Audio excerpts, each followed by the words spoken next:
Stephen Byers, a fourth-year science student, has been learning a lot lately. But his latest studies aren't limited to just physics and biology. Byers is learning about Islam, a religion he's recently embraced. Like a brief illustrated guide to understanding Islam. About 5 years ago, Byers couldn't have pinpointed what belief system he followed. He was raised a Christian, but Byers remembers feeling let down by his faith when bad things happened in his life. I would always question, like, why would God do that to me, or my family or my friends, it just didn't make sense to me. And then I got pretty angry. That was like the only time in my life where I was really angry about a lot of stuff. Now Byers is feeling more settled. This past spring, he was encouraged by some friends to learn more about Islam.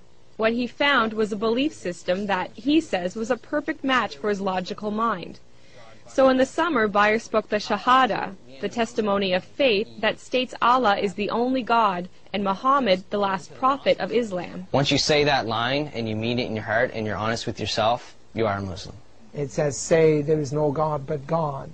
Abdul Haq Hamza says one reason why people gravitate to Islam is because there's something missing in their lives they want to fill.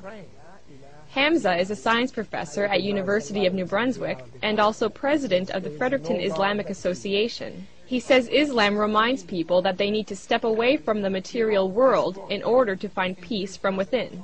Because Islam tells you have to pray 5 times a day. So you have to disconnect yourself from that growing and fast-pacing life. The idea of peace is integral to Islam's message, a message that is twofold. First, a Muslim is called to submit to God, and then through that submission comes peace. Hamza says the only way to achieve peace outside is to achieve peace inside, through the will of God. It's like a glowing piece of coal. If you look at it when it's not lit, then it's just dark. When it's lit, then the darkness disappears. It's just a source of light.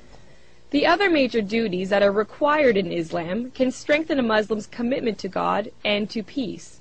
They include praying 5 times a day and reading Allah's Book of Revelations, the Quran, fasting in daylight hours during the lunar month of Ramadan, giving to charity, and, if you have the money, taking a pilgrimage to the holy city Mecca at least once in your life.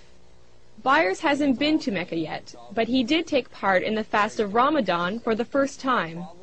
Not eating that period of the day teaches you discipline, and it just, I guess, knocks you down a step and makes you realize, what it is like for those people that can eat. This was just one of many firsts for Byers, but he says that still it's been easy to adjust to this faith. That's because he feels the fundamental values of peace, charity, and goodwill were already a part of his character. So just coming into it, I guess, would be just changing from the way I was to knowing that's how I was. Maybe it was more of a coming to understand the way I am. Islam is what is with you all the time. You were born with it. It's, in Arabic we call it fitra. It's that which is part of you. They started walking the walk of Islam when they were ready for it. Byers says it's important for people to learn a bit about Islam, even if it's nothing more than to clear away misconceptions that peg Islam as a religion of terror. Byers says if people incorporate the goals and aims of Islam into their lives, like him, they might find some peace they didn't even know they were searching for. Sarah Trainer, CBC News, Fredericton.